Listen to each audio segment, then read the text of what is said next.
أهلا وسهلا بكم في قناتكم الحق يقال. فيديو اليوم غنتكلموا فيه على جوج المواضيع أيها الإخوة. الموضوع الأول تتمة للفيديو السابق اللي كيتكلم على الصعود إلى القمر، والموضوع الثاني هو هل الأرض مسطحة أم كروية. لدينا أدلة كثيرة تؤكد بأن الأرض مسطحة أيها الإخوة الكرام، أدلة كثيرة جديدة أيضا تؤكد بأنهم لم يصعدوا إلى القمر نهائيا. نبدأ بأول دليل أيها الإخوة الكرام، وهو أسلاك ناسا. لاحظوا وتمعنوا.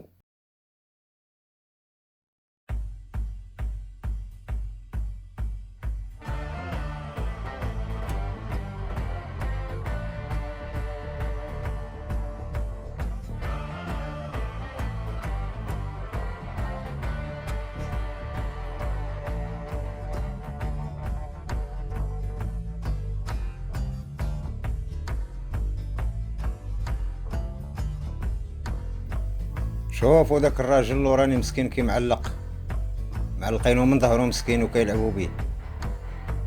انظروا جيدا ايها الاخوه الكرام، شوفوا الاخر تا هو كيفاش معلق، راسو لتحت ورجليه لتحت وظهره مهزوز لفوق.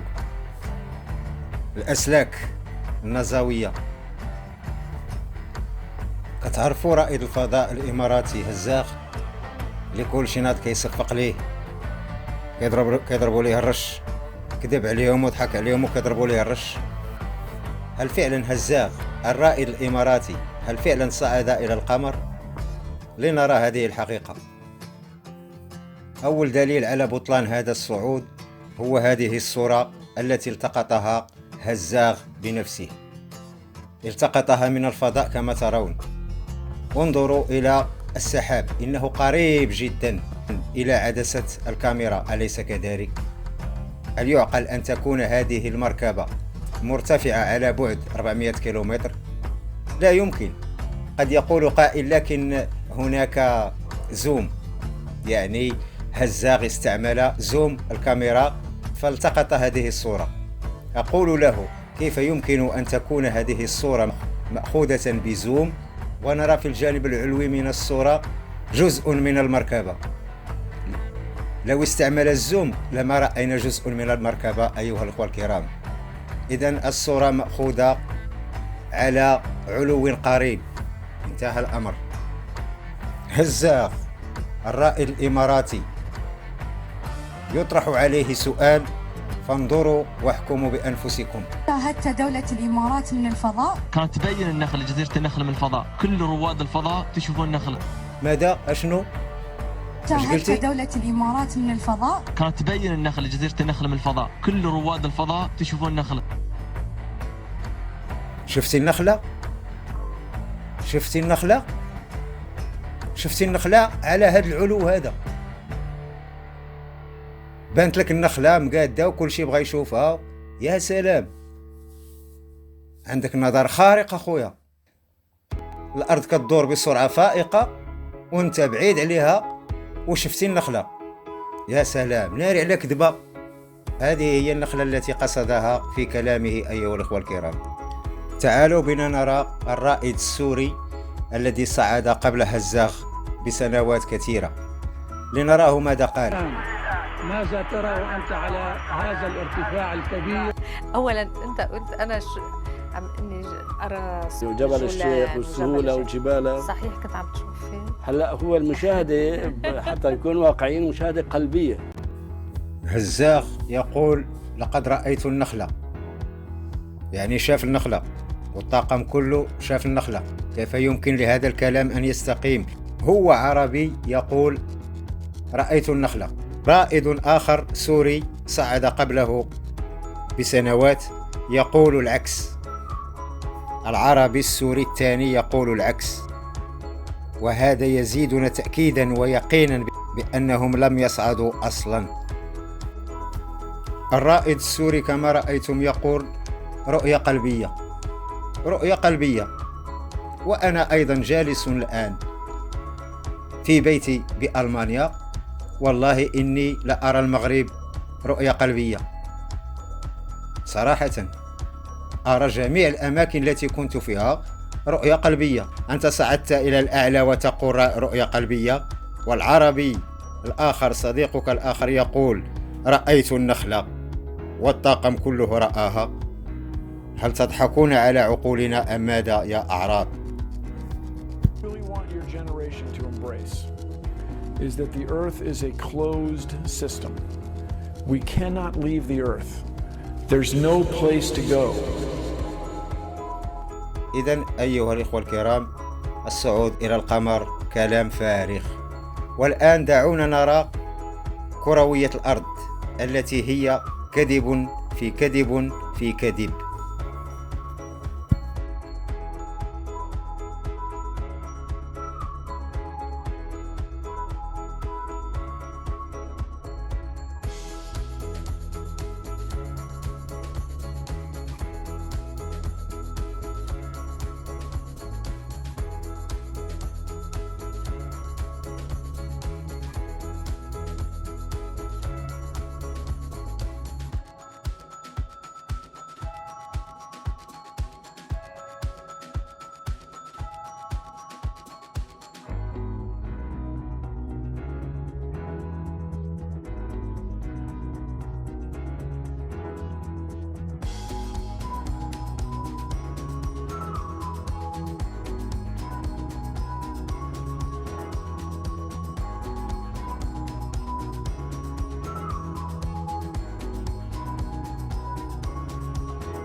لا الشمس ينبغي لها أن تدرك القمر ولا الليل سابق النهار. آية واضحة وصورة واضحة أمام أعيننا لنتذكر ونعلم ونعرف بأن القرآن حق وأن الأرض مسطحة وليست كروية.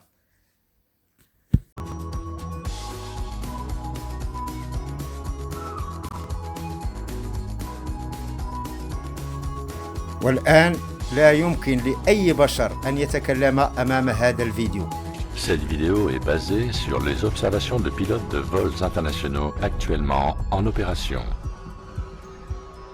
Pour cet exemple, 1 heure égale 1 seconde. Nous savons que la Terre fait un tour complet en 24 heures, que sa circonférence est de 40 075 km, qu'il y a 12 heures de lumière avec un soleil au zénith à midi. Prenons un vol entre Los Angeles et Tokyo. L'aller vers l'ouest, le retour vers l'est. La distance d'un trajet est de 8804,32 km. Les temps de vol sur un axe est-ouest sont toujours identiques à l'aller comme au retour. Ceci n'est possible que si la Terre est stationnaire et que le Soleil lui tourne autour. Je rappelle donc 1 seconde égale 1 heure. L'animation présente donc une rotation complète en 24 secondes. Si un avion quitte Los Angeles à midi, heure de départ habituelle, il sera à Tokyo Narita à peu près 10 heures plus tard, 16 heures, heure locale. Tout le vol se fera 2 jours.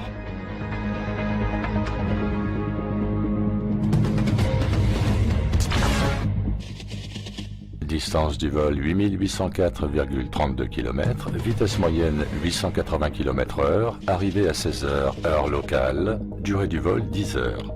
Les vols retour de Tokyo Narita à Los Angeles partent en général dans l'après-midi vers 16 heures. Vous arriverez à Los Angeles le lendemain matin à 8 heures. La nuit tombera très vite après le décollage.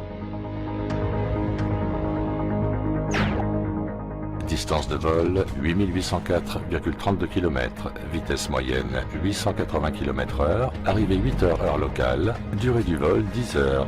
Rappelez-vous que les temps de vol sur un axe est-ouest sont toujours identiques à l'aller comme au retour. Cela n'est possible que si la Terre est stationnaire. Si la Terre tourne vers l'est, la durée de vol vers le Japon serait-elle de 10 heures? L'avion volerait à reculons? Et si la Terre tourne vers l'est? Voyons ce que donne le vol retour du Japon vers les US.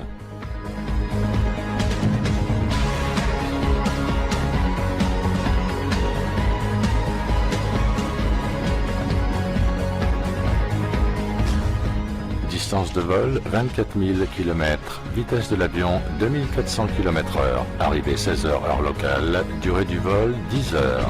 Impossible pour un vol commercial. Regardons maintenant un vol vers l'Est sur une terre stationnaire, partant de Washington DC aux US et allant à Madrid en Espagne. Durée de vol 7 heures, distance 6134,5 km. Vous devriez atterrir à 19h heure locale à Madrid. Quasiment tous les vols Europe-US partent en soirée et arrivent en matinée aux États-Unis. Le vol retour part vers midi à la mi-journée et arrive à Washington DC à 14h heure locale. Les distances et les temps de vol fonctionnent très bien sur une terre stationnaire. Si la Terre tournait, le vol retour ferait 2500 km et prendrait 3 heures.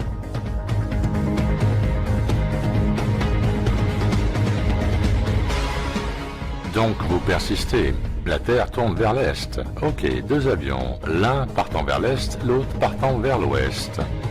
Donc si l'atmosphère se déplace avec la Terre, ce qui veut dire que les nuages se déplacent eux-mêmes à 460 mètres secondes, et pourtant leurs particules d'eau restent en place. L'avion qui va vers l'Est ira plus loin que l'avion qui va vers l'Ouest.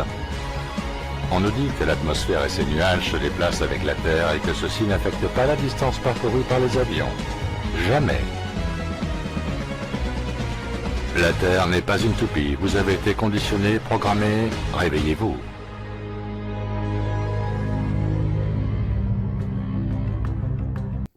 العلم الكاذب لا غرض لنا به، يجب علينا أن نحاربه أيها الإخوة الكرام. والمشكل هو أن هذا العلم المزيف يدرس في المدارس. هذه هي أكبر مصيبة. نذهب مباشرة إلى قفزة فيليكس التي أبهرت العالم. قفزة فيليكس، وما أدراكم ما فيليكس. لاحظوا وتمتعوا بهذه الفرجة.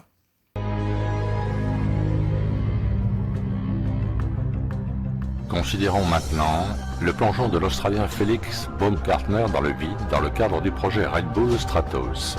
Il établit un record du monde de chute libre le 14 octobre 2012 à Roswell, New Mexico, USA.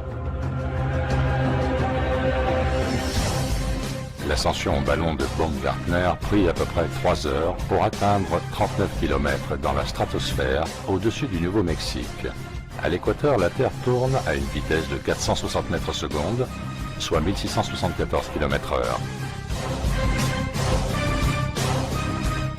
Félix aurait dû atterrir 4000 km à l'ouest.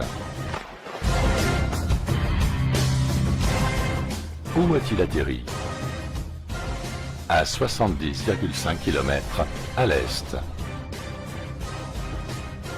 Allez dehors et regardez notre beau ciel. Si vous sentez une rotation, allez immédiatement consulter. Et soyez assurés que la Terre ne tourne pas.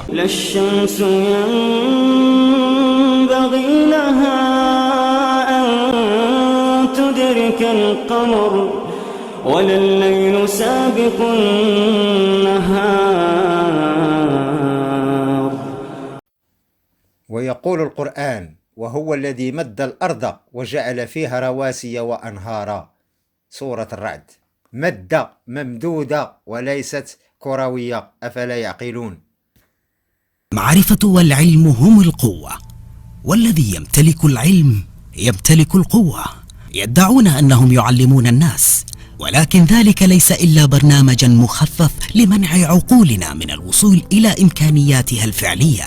تعليم ملقن ومبرمج للعقول من طرف الحكومات، والناس تبتلع الأكاذيب بعد الأكاذيب، وكل هذه الأكاذيب ليس لها إلا هدف واحد: نزع فكرة أن هناك خالق للكون. والنظرية المقدمة لتفسير كون مبني على الصدفة بدون خالق هي نظرية الانفجار العظيم، والتي تتطلب كونية نجوم وكواكب بشكل كروي مصممة ومصاغة بالجاذبية لكي تصبح فكرة مقنعة. هذا لا يمكن حدوثه إذا كانت الأرض مسطحة. كيف لهم تفسير وجود أرض مسطحة وأجسام سماوية تدور حولها دون قوة ذكية خارقة؟ لن يستطيعوا. أرض مسطحة مركز للكون، مخلوقة من طرف غبي، وهذه مشكلة عظيمة للذين يسيطرون على العالم. وهذا ما يمكن تلخيصه: لا يوجد أي أحد يمكنه خدمة سيدين عليه. ستكرهون أحدا منهم وتحبون الآخر. لا يوجد أحد يمكنه خدمة الخالق وخدمة المال. الخالق والجشع في نفس الوقت. الكتب السماوية تصف الأرض على أنها ثابتة مسطحة مع وجود حدود، لا بداية ونهاية ككل شيء. إذا كانت الأرض مسطحة فهذا يتوافق مع ما يقوله الخالق، لكن الشيطان لا ينتهي عن القول لنا بعكس ذلك. كذب الشيطان يغطي الحقيقة، يحاول إبعادنا عن الخالق ويعمل جادا لطمس الخالق. الفيديو المقبل أيها الإخوة الكرام سيكون حول الجاذبية. هل هناك جاذبية فعلا في الأرض؟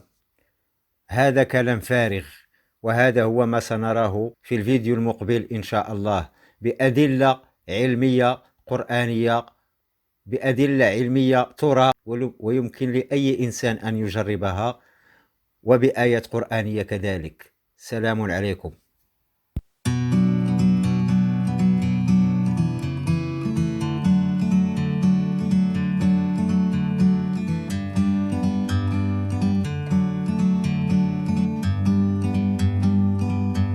Like a bird on a tree, I'm just sitting here. I got time, it's clear to see.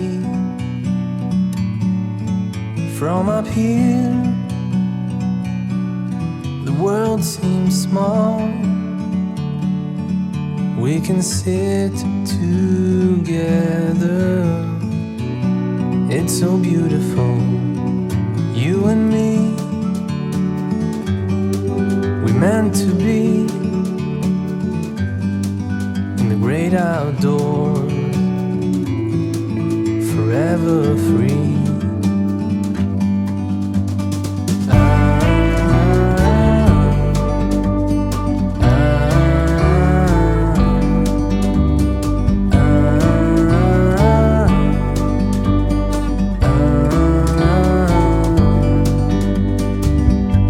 Sometimes you need to go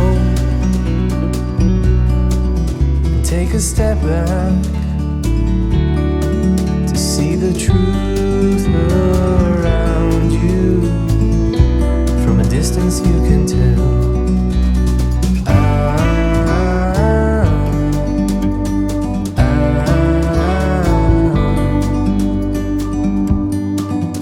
You and me were meant to be